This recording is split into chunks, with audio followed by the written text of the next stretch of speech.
Hey everyone, welcome back to another episode of the Searchcast. Today with me, my guest is Alan Bush, a professor and a true SEO consultant, someone I have admired for many years, been doing it for a very long time. He teaches at the University of San Diego and UCSD. Alan, thanks so much for being here. Yeah, absolutely. Thanks, Shay, for having me. So, icebreaker question: which TV character or movie character would be either a terrible or a great SEO, and why? Wow, I didn't expect that one. That's a great way to start this whole thing. Who'd be a great SEO? You know, it's funny. I've been, for some reason, doing a lot of research on two things that are both related to Christopher Nolan. One of them is the movie Inception, and because there's multiple layers, so it's more like a Yeah, movie idea that would be good in SEO because you have to go through deeper layers of understanding. You know, and then the absolutely. other one is the Joker. I would actually think that he would actually really be a good character. You think he'd be a good technical SEO or like a content just a generalist No strategist. strategist? Okay, I mean, yeah. for nefarious purposes, but maybe not. So maybe a black hat SEO who's very good at what he I think he'd does. be. Yeah, exactly. A little gray hattish. He might just be reverse SEOing all of his competitors to get to number one, but he still gets to number one somehow. Yeah. And I mean, Heath Ledger's Joker because he's got that, kind of twisted Absolutely, mentality. one of the best performances of all time. I don't even think it's arguable. So, I would absolutely. agree, 100%. So Alan, you've been doing SEO for a very long time. What year did you get started? I believe it was around 2006, 2007, and prior to that, I had variety of different types of jobs, and I was like, it's hard to describe every single thing, but I was a buyer at a bookstore with computers. I was a financial analyst, became a financial analyst. Before that, I was an administrative assistant and an executive assistant, and I worked in low income housing tax credits. Like, what? How did that happen? And then I kind of had a career doing that. Then, for whatever reason, I got called to San Diego, not literally, well, kind of literally. Two friends had opportunities. One was I could work as a loan officer, and the other person said, my friend has an apartment you want or a house if you want to stay in a room. I'm like, okay, well, I guess I moved to San Diego, and I did that for about a year as a loan officer, and then I was like, I didn't want to do that anymore, so I just applied for jobs on Craigslist, and somebody answered, and I'm going to give a shout out to Keith. Keith called me up, said, hey, would you like to come in here? It was around 2006. SEO was relatively new at the time. And it was an agency. I'll give them a shout out, I guess, too, SEO Inc. And I didn't even know what SEO was. I was like, what? But then, okay, SEO. And I'm looking at it. He called me and said, hey, it's SEO, blah, blah, blah. I'm like, oh, yeah. Listening to him, but I'm doing my Wikipedia research, what SEO was. And then during the interview, he's talking to me about what the job was. And I explained to him what I did, all my previous jobs. Then, and I'm giving you the long version. Please. Uh, he said a lot of things that I had done in different formats, and I think the sales job that I did was kind of the missing piece. But I basically did a lot of analyses. I was good with customers.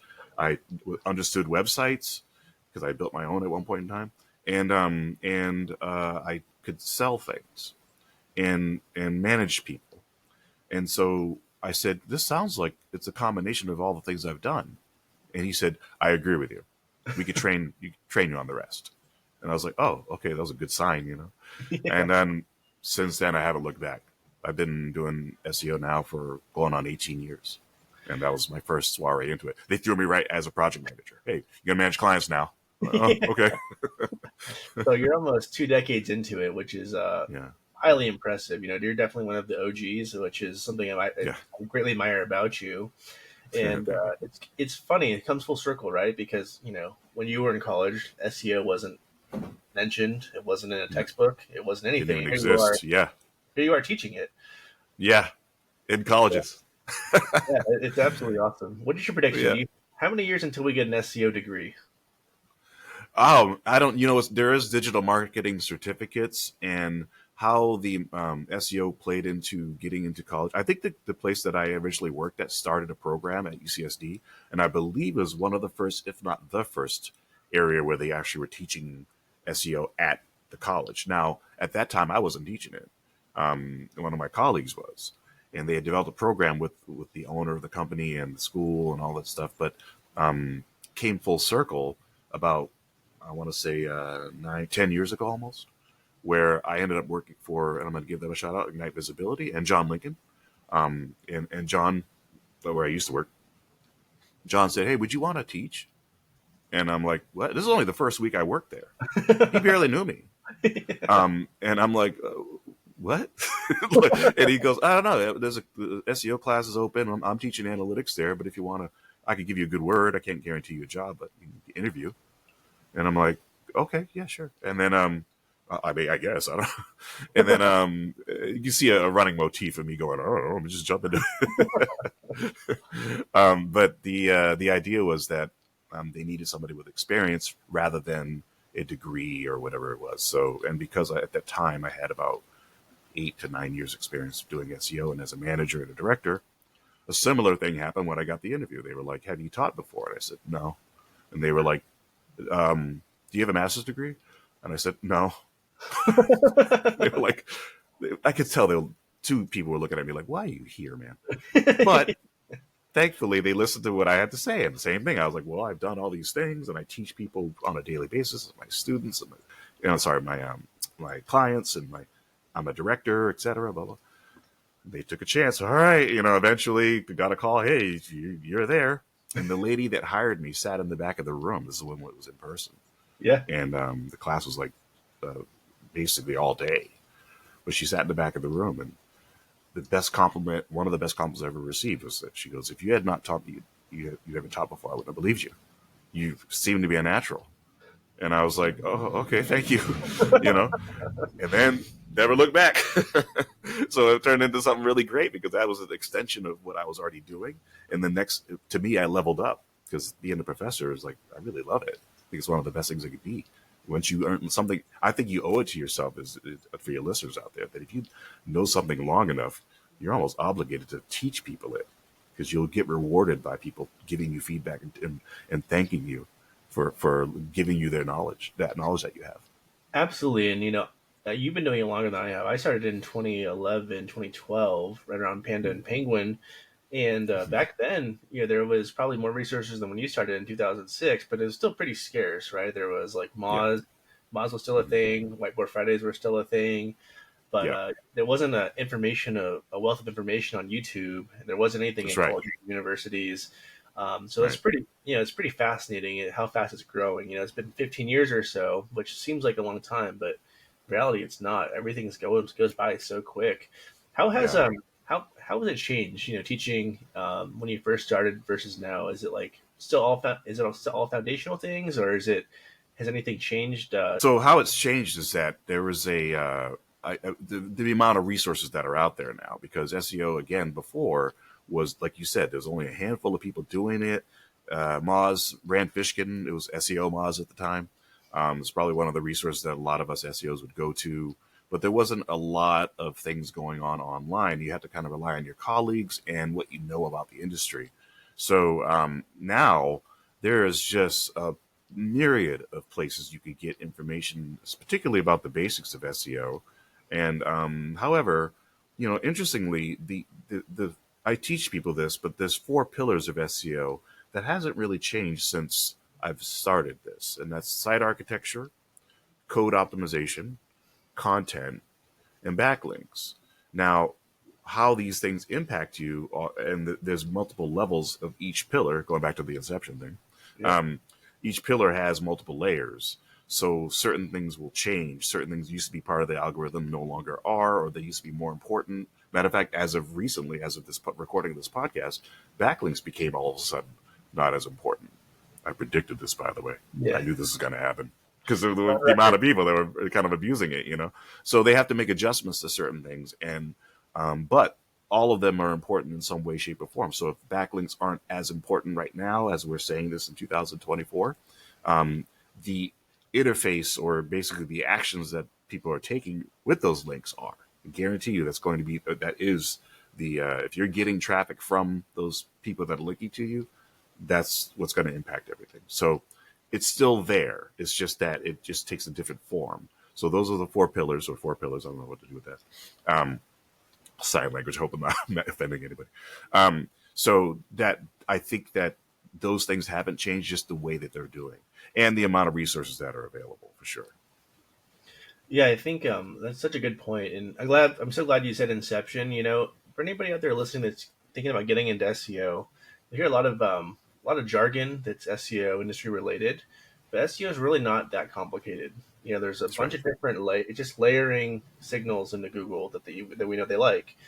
And it's a lot like a golf swing. If anybody's a golfer, there's no such thing as a perfect golf swing. Everybody's going to work a little bit differently.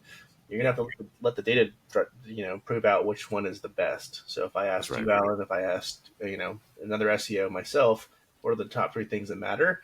We might have 9 different answers. Which one's the best? The data will prove it over time. But yeah, I agree. I think you say there's 4 pillars. I think there's 3, but they're very similar, right? There's definitely some Hmm. overlap in there. Yeah. So yeah, don't be frightened to jump in, right? But speaking of jumping in, you mentioned you started with the website. What kind of advice do you give people that maybe don't have the resources to go to a college? They do have you can look up Moz still, search engine land, YouTube.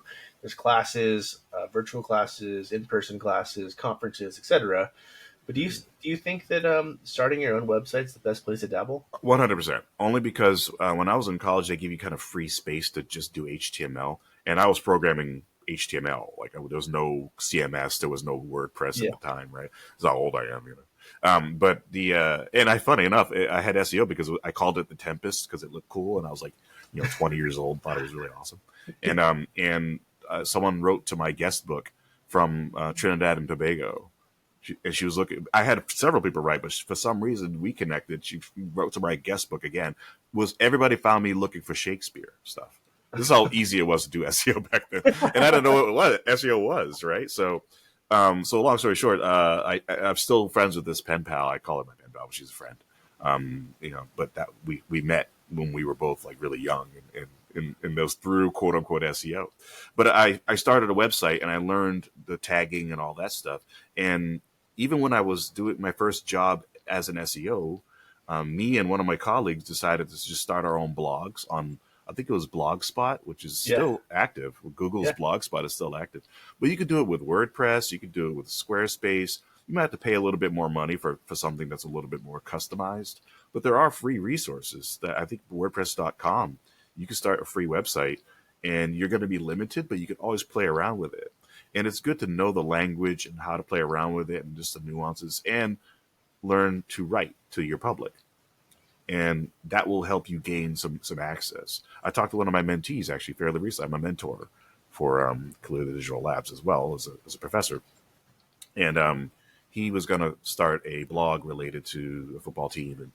And then he showed me this YouTube channel that he has. He's done these cool videos. I'm like, oh my God, do that, man. Like just build a site around that. That you have this great series that you just launched like a few months ago, and you're already getting a few thousand people. I mean, that's amazing. And he was really humble. I'm like, brag, man. That's a fantastic thing. Absolutely. So I'm encouraging him to start a website that's based around. It's like a historical thing. It's a histodity, I think it's called. And it's so cool. And I was so proud of him. And I've only known him for a couple of months, and I'm like, well, that's amazing, man. Like, so build it around that idea. If you love it, build something because the resources are there, and there's plenty of online resources, plenty of content management systems. You don't even know how to code. Um, and you could just build something and customize it and start simple and then build it from there.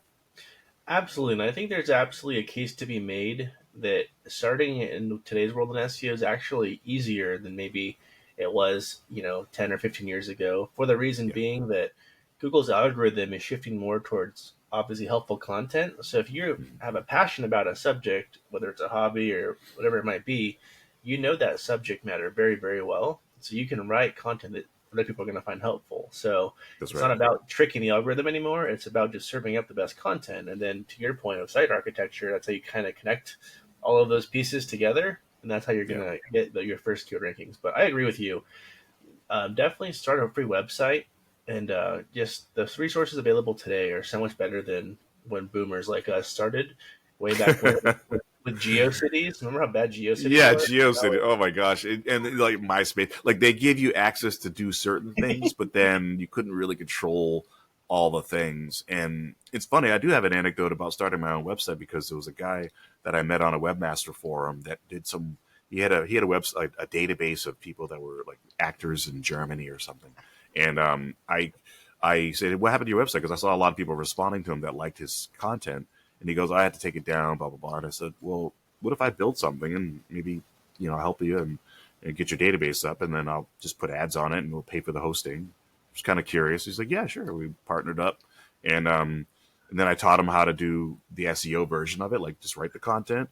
And again, like you said, it was more about the passion. It wasn't about trying to trick the algorithm. I said, "This we're going to steadily put content up.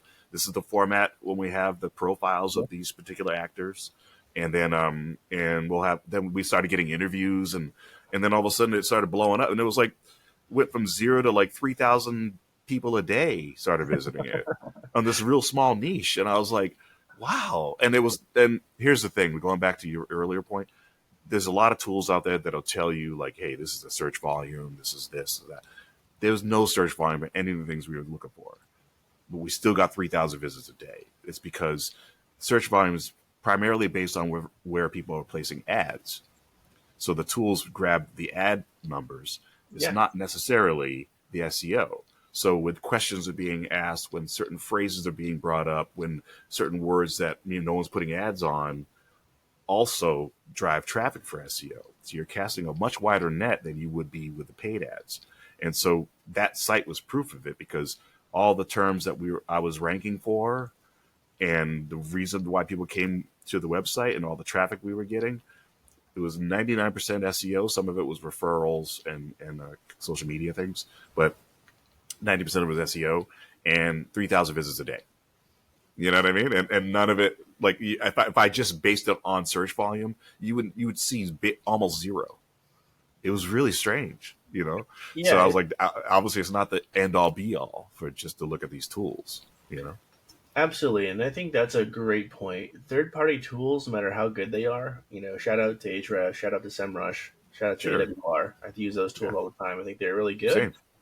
but it's still third party. They're all based off estimates, right? So you Right. got to take it with a grain of salt, do your own research. But again, if you have a passion for it, you're not the only person in the world that has that passion, right? Like, take a Exactly. chance. Take a chance. You never quite know. So Yeah, the tools are there to help you sculpt something especially if you're in a really competitive industry, you're selling coffee or whatever. I have a coffee around me.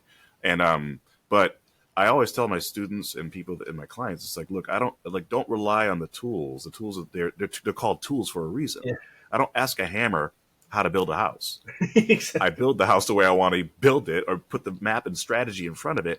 Then I use a hammer or a screwdriver or a pair or whatever, a saw, and find the right tools to get to where you want to be. Don't rely 100% on those tools. That's 100% a great analogy. I love that. I love that. I'm not going to ask my hammer to build me a house. Yeah. Exactly. And, Come on, hammer, help me build this. exactly. There's there's knowledge and then there's experience, right? So you got to That's right. combine the two to make it work. Yeah. Um, yeah, how has SEO changed? You touched a little bit on it about links, right, as of late. But since Yeah. 2006, what do you think the biggest shift in SEO has been? Intent. I feel that, especially over the last, let's say, 6 or 7 years, there's been a lot more focus on why you're doing searches versus what the words are. This actually started with the Hummingbird update. If you recall back in the day, there was Panda and Penguin. They were kind of penalizing people. Then there was some people there's some updates that were helping people understand context. So if you typed in a certain phrase, it'd understand that you're looking for a specific type of thing. Yep. And the example was like if you type in iPhone cartridges or iPhone covers or whatever it is, they presume that you might be looking for a store, a brick and mortar store, or an online store, but they could delineate that from just needing the words. Those words didn't have to appear on the website. They understood the context of what you're looking for. This also changed with the AI. It's called AI now, but it used to be called Rank Brain. And Yep. people started trying to understand the intent behind why you're searching for it. They did that a while back, but with the advent of Chat GPT, they had to like step up their game. And this is why you're seeing all the volatility right now with Google. and now with Gemini, right? So these things are popping up because they now have the ability to decipher what you mean by what while you're typing in, and pull in resources. Well, supposedly pull in resources that get to the meaning behind it versus just the keywords. So keywords, I always think that it's the keywords, but also the orbital language around the keywords. I was told that by an old colleague of mine, but I kept that term, orbital language. I said I like that term, so I adopted it, and it became like all encompassing because I noticed it very early on, even back in the day back then, especially when I first started teaching. I was Right. like, it's not just keywords; it's about what you mean by the keywords. Now it's official that that's the case. So this is all, and then and as you're seeing with the ramp up with AI over the last few years, even just 2 or 3 years, that's changing the game entirely. And so we have to like now be almost like AI optimization. There's going to be a specialist that talks about prompt engineering and AI optimization and like app optimization, that type of stuff. So there's all these new things that the SEO is evolving into. You still got to do SEO. It's just there's different types of search engines now. It's not just Google and Yahoo. That's one of my You know? favorite pastime hobbies is just looking through job descriptions, and they're getting wild. You start seeing all these other, it's not just an SEO job anymore. It's like a throw Yeah. in. It used to be Yeah. like content, it used to be like web ops, web dev. Now you see app store, and yeah, to your point, AI. Yep. You're starting to see geo, and you're like, wow, this is Yeah. getting crazy. This is It's wild. it's really wild. Like you said, it's like the Wild West now. Like there's so many different things going on, and it's funny because even when I was first started teaching, which is again almost 10 years ago. It is 10 years ago now. I think about it. There's the optimization. You have to be. I would explain that there's search engines don't just exist on search engines. Like social media is search engines. Absolutely. Pinterest is a search engine. YouTube obviously is a search engine. And then now there's different places where people are getting information that's not directly related to a search engine. So you have to like you said, the app stores. Like they want something in the app store, you got to figure out how to get in front of them when people doing searches on app stores or searches in social media, Instagram, that type of thing. So there's a whole layer and layers of how optimization, how what we call SEO applies to different methods of searching. That's why it will never die. People are always searching for something. So we can optimize it. We know how to do it. As you and I are SEOs, we know how to do it. We're called SEOs, but we're really optimizing businesses, you know? Ab- Absolutely. We're just trying to make it easier for someone to land directly on what they're looking for at the end of the Exactly. day. Yeah. I do think being an SEO has made me jaded though, just in my day to day life. When I'm googling stuff for myself or see an ad or something, it's like Yeah. I wouldn't trust that. And just not to get too controversial, but like just some of these AI videos up there of celebrities you see of them, you're like, is that really that celebrity or that's clearly AI? Like that's Right. crazy, I, like man, I feel the same exact way. I'm not even sure that's the real person. yeah, I know. Just like I have to deal with AI so much, and it's like you're starting to look at like lines and stuff, and like stuff that's just appearing off of a face, or it's like, oh my god, that's not real. But then you talk to my, parents or even my friends my age that just don't do what we do, and they're like, that's how is that not real? That's them.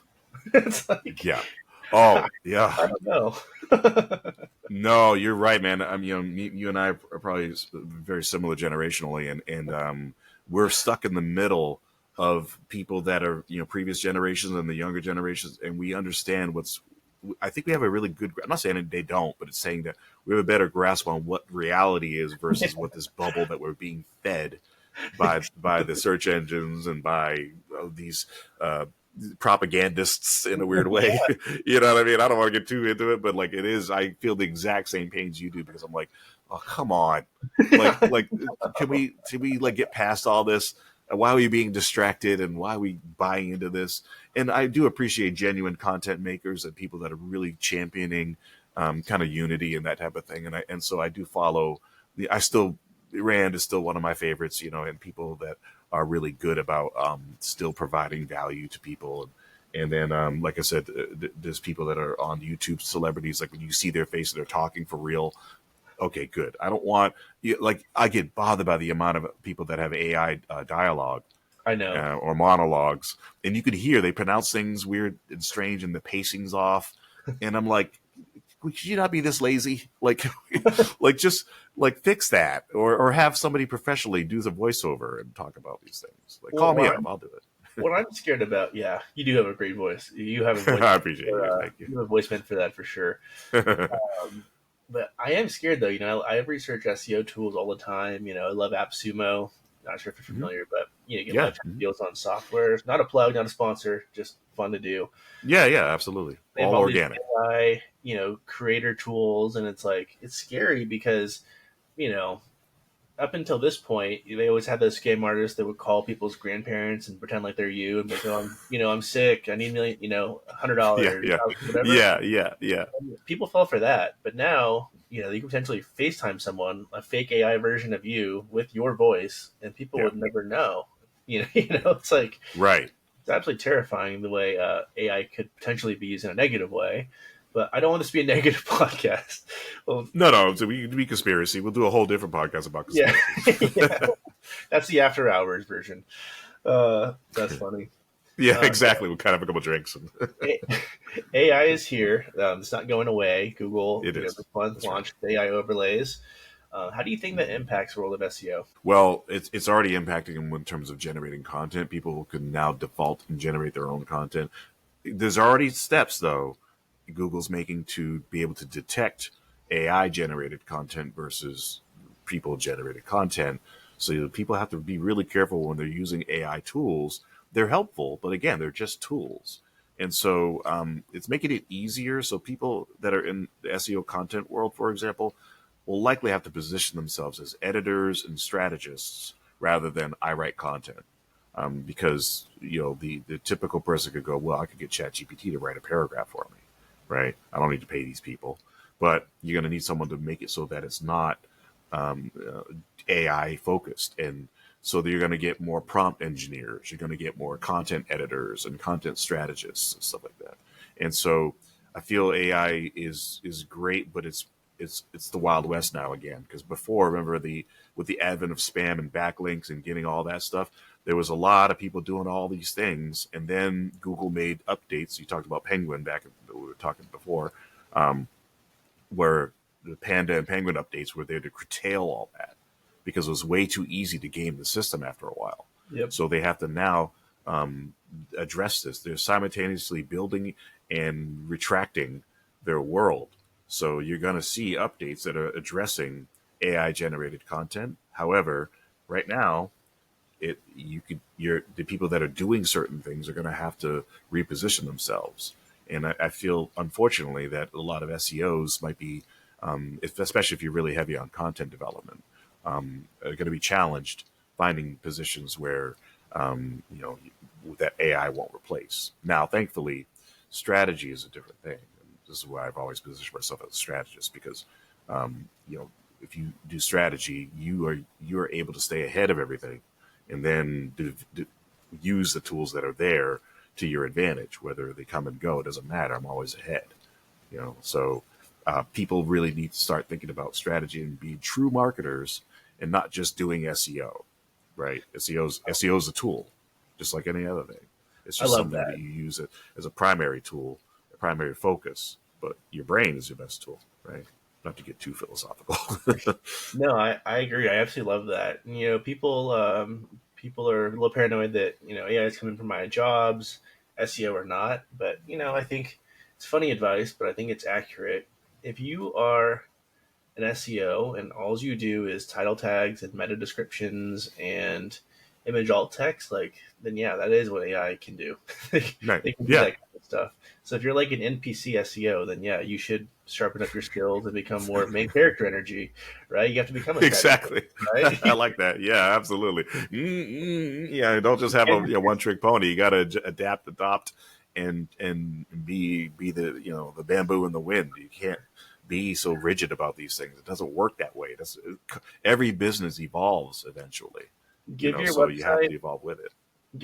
treat your every website you do optimize as an adventure. You can't just do Mm. side quests. You got to think for Yeah. yourself a little bit. Right. Exactly. Yeah. Exactly. Exactly. Yeah, I think it's interesting, with AI. You as a professor, I guess, how much are you seeing, students trying to use ChatGPT to pass? You see it at all? Like try to pass their grades with ChatGPT? Well, it's funny because thankfully no. Okay. And I guess the way I teach is at least the assignments are like, look at this website and tell me what you think the best keywords would be, blah blah blah. Or then now generate if they want to use ChatGPT to generate title, I don't care Yeah. because you know what I mean. It's like you pick the right keywords, so now you know how to apply it. That's fine.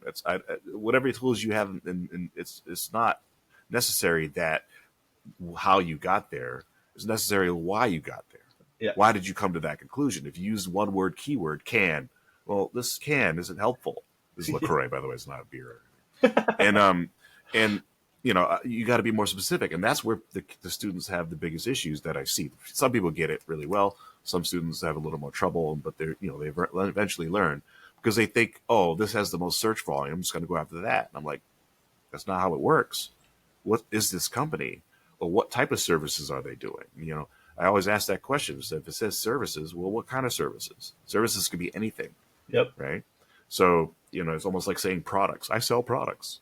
What kind of products? Like, you have a store. What do you sell? Well, don't worry about it. Just come in, you know. And so I got to know these things, and that's where I'm hoping that I'm reaching my students. Well, I've been told that they are evolving into strategists and understanding why they're saying certain things and using language. And so the chat GPTs and whatever else is out there isn't really relevant to what they're doing, except maybe the output, because it's only as good as the input you give it right Absolutely. now. Anyway, it's not Yeah. going to replace you. You got to give it the great input, then it'll give you the right output. So if you know how to do that using ChatGPT, bless your heart, do it. You know what I mean? I'm asking for the solution. I'm not asking how you got there. I'm not asking for you to show me the equation, right? At least not Exactly. now, Yeah. you know. 2 + 2 = 4. I don't care how you Yeah, got there. You got the right did you get answer. as long as you got there? Yeah, I don't care if you use the fuzzy math or some kind of method where you draw triangles, whatever it is. Yeah, I was never great at math, and the fact that they have, like, what is it called, like Nucor or whatever, that's terrifying. Yeah, I've seen that. Like, I saw how kids do math now. I'm like, what is that? Like, look, yeah. it's a lot easier that took way too long. Like, Oh, Common just give Core. me a It's called break. Common Core. But yeah, you're basically doing one math problem on a whole sheet of paper, and then the old math is somehow still on there too. So it's like, why Yeah, do we add all of these steps? I have a weird thing. In ninth grade, I derived a formula on how to solve the area of a hexagon because I wasn't paying attention. So I was like, how do we do this? Because I was talking to my friend. So I went to the back of the book because they have every other answer back there. And if somehow I derived a formula that day that worked, and it was like, and I showed it to the teacher, she goes, "Wait, how did you do this?" I go, "I don't know. I thought this would be the right way to do this." She goes, "Oh my god!" She looked at me like I was great. Her name was Mrs. Allen, funny enough. Alan GPT. Yeah, there was no chat GPT then. That was like in the '90s. That's amazing. I love that. Yeah, yeah. Do you think, I think one observation I've made is that we kind of talked about it a little bit, how Google has changed in the last couple of Mm, years. And I think what you said was spot on. Another interesting thing is Google's localizing everything at this point, right? It doesn't yeah, matter. It used yeah. to be like if you have typed in near me or San Diego or Encinitas or Frisco, Texas, it'd show the map pack. It'd want your location. Now they want your location for everything. Yeah. So it doesn't matter if you're looking for, Yeti cup or Yeah. uh, is my pipe leaking? It's like localized, localized, localized. Yeah, yeah. So I think that is another crazy observation. Do you think it's better for a younger person or a person younger in their earlier in their SEO career trying to get an SEO? Would you start them on like a blog site or more local SEO, enterprise, e-commerce? Like where does it matter? I think it does because there's certain things that are like if you're looking for products, there are two resources: the online e-commerce stores, Amazonish places, and then there's the local places, right? With food and even certain most services, even SEO, where you type in SEO, it gives you local companies because people think that you'd want to be around people that are near you, so you can talk to them about your marketing campaign. So, you have to start there, And so I think you have to balance between the two because it depends on your search. If you're looking for just general information or historic value, you don't need localized. It's going to be national. But if you're selling anything, you're going to have to learn local SEO or at the very least personalized SEO. And I believe it's more about the intent behind why people are searching. So you have to kind of cover both bases. And what kind of services do you provide? And are you selling something to the public that they need to be near you to sell it? And so you have to learn all these things. And like you said, now it's not about the local pack necessarily. It's still going to give you local searches. I proved this to a client recently where they was like, look, you know, they weren't showing up in their own territory, even though they're a local store. And eventually we got them there, but also with certain services that don't necessarily need to be local, I said it's still localizing it. I said if you type SEO company and I type SEO company, you're going to see Los Angeles results. I'm going to see San Diego results, Right. and then some people that might be more powerful might supersede those things, right? So you have to kind of have your pulse on all of that because Google's really trying to decipher the intent behind why you're searching. What do you need, right? And that's why SEO is important because sometimes they're going to give you those local results, and you're going to get people that default to that, and then you're going to get people that are asking questions, and then the questions aren't local. The questions are, I need this. How would I do such and such? Where is the best place to find X, right? So people really need to get hip, and I can give a couple tools that I like.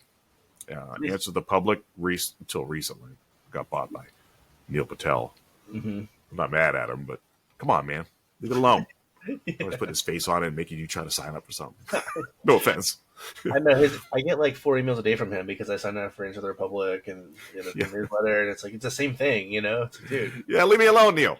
I love you, but come on, man. We all want your services, man. Just let us use the tool. And then also asked is another great one. I use that a lot. And then, by the way, you go to Google, type in something, and there's questions at the bottom. You just go to the bottom. There'll be related searches. There's local answers that come up. The answer pack that comes up a lot People of also times. ask. People also ask exactly, and that's where a lot of those tools are gathering that intel. So you go right to the source and then look at that. And another resource that I will say that people do not pay attention to enough is go to forums like Reddit or Quora or more niche forums and type in your keyword and see what people are discussing because people have questions or pain points or pride points. You know, that's where you're going to get your customers. If you have general stuff, yeah. If you win at that game, great. But start there. If you're just starting out, start there because you're going to get a lot better advocates for your brand and for your products that because you helped them address some issue they had. Then you I can think rank for what all you the big said stuff. is huge, and I think that it's so well said. But I think to win in 2024, it's not about targeting the bottom of the funnel because it doesn't matter what product or service you offer. There's only so many ways you can write about whatever service or whatever product. You Yeah. have to fill out the whole user search journey from the first initial query they might be asking to what's the next question. Then you push it down in, and they all have to be linked together, right, in a way That's that right. makes sense. So, however you do the research, I think you said go to forums, whether it's Reddit, Quora, a niche forum, etc. That's all great. People also ask is great directly in the search results, answer the public. All of those are great tools, but then it comes to you again, circling back to becoming a strategist. How do you connect the dots of all of those different pieces together? And whoever does it the best is going Yeah. to show up at the top of the search results. So I think that's That's right. super important. I think the other thing too, you touched on one of your mentees having video. I don't think you necessarily Mm-hmm. have to have video, but any other kind of multimedia, video, images, that's what's Mm-hmm. winning in AI overlay right now. It seems like Yeah. you don't really see many people that are in the AI overlay with site links back that don't have Mm-hmm. at least a couple images in there. So I think on the technical side, schema helps, but the Mm-hmm. videos, the images, Yeah. when it goes back to search intent. So if you're looking for what's the most expensive gemstone in the world, right? And you have Yeah. 3,000 words of great content, but you don't have a Mm-hmm. picture of it, you're missing the mark because people are looking to Right. see images. What does it look like? You know? That's right. Yeah, exactly. Exactly. That's a great point. And you have to use multimedia to your advantage. I think that's like it's images, in some cases audio, video, maybe slideshows or PDFs, or all those things could be your arsenal. And the more diverse you get with it, the better, because you're going to have copy to support a lot of it. But it's not just copy, it's not just content. You got to provide, like you said, imagery, especially if you're in a visual medium. If you're talking about insurance premiums, yeah, maybe you don't need a bunch of images. But if you're talking about gemstones, you better have a couple images there, because that's what people want to see. You don't care about what the facets and all the numbers you're giving it. They want to see what it looks like. And I have an acronym to remember the funnel. The acronym is ARC. It's awareness, research, conversion. I love that. Most people are somewhere in that packet. If you have content to address each one of those stages that lead to the next stage, driving awareness that might lead to your research section and your conversion section. The research is where people are asking questions and want to know more about what it is that you have to offer and or what they can get out of it, what's in it for them. And then the conversion pages. I buy this. I sell these things. Call Yeah. me. Download this, etc. But everyone goes through that arc. And there's probably a lot of variations of this, but I determined that that was the easiest way for me to remember to what types of content you should be developing on your website. And it starts with the core, and it moves outward with research, and outward with the leaves on your tree should be all the awareness content that should lead back to those branches of your research that should lead back to the core of what you're selling. And that seems to work for me anyway. So if people See, I are love really that. looking to get in I there, think that's the that's way to do super. it. I think that's amazing advice. Awareness, reach, consideration. What was it? ARC. Well, ARC. well, it's Go through your awareness, ARC. Awareness, research, and conversions. research, and conversion. Awareness, research, and Yeah, conversion. conversions basically where you want them to take an action. Love that. Yeah, fill that full funnel. I think to your point, video, audio, intent matters. The Google I/O, I think, was super interesting, and a lot of people aren't talking about it, I think, enough, is the fact that searchers are going to be able to come in multiple ways, whether it's through video and audio component. Did you see that demonstration they gave? It was like the record player, and it was basically like, why doesn't the arm sticking on the record player? And then it pulled up all the model numbers, and like, this is the part that's broken, whatever. So I Mm, think there's some free wins to be had out there right now. You could potentially even outrank some of the manufacturers of some of the stuff.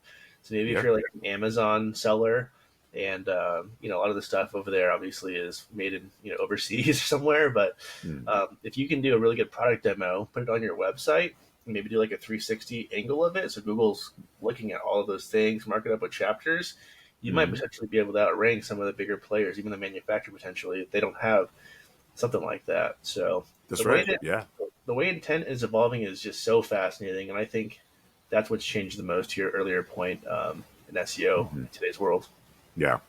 Yeah. Absolutely. So as we're wrapping up here, Alan, any predictions for the rest of 2024 for SEO? Yeah, I've had a few articles. You can go back and research some of the articles I've done, and I predicted a few things that eventually did happen. So I'm hoping my SEO Stradamus predictions will still come true again. I did predict the whole backlinks thing a couple years ago. That was going to be less important, and I do think that obviously AI is really kind of seeping into our world. Some big player is going to come out of the woodwork and challenge the notion of how we do search. Their search engines are going to evolve into something different, and there's knowledge engines. And if I were to talk to Pinterest, I would say stop positioning yourself as a social media company. You are an idea engine, right? If Pinterest is listening, so there's people are going to have these niche products that will allow you to generate ideas and then lead to buying products to support your ideas, right? There's still going to be search in the same way we have it, but it's going to have sprouts, and the core functionality is starting to understand that we're bombarded with too many things, so we have to figure out what it is that we're really trying to do here. And so ChatGPT disrupted it, which is that it's a good and bad thing.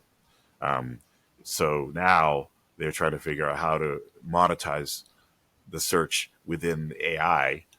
So now Gemini and all these other places are coming out of there. ChatGPT probably needs to step up their game in terms of competing with that.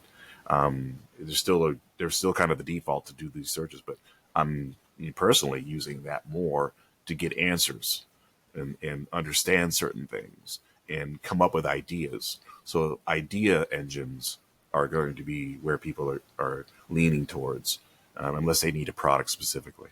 But that's where I'll hang my hat on that, my multiple hats. I think that's brilliant. I could totally see it. Uh, yeah, absolutely.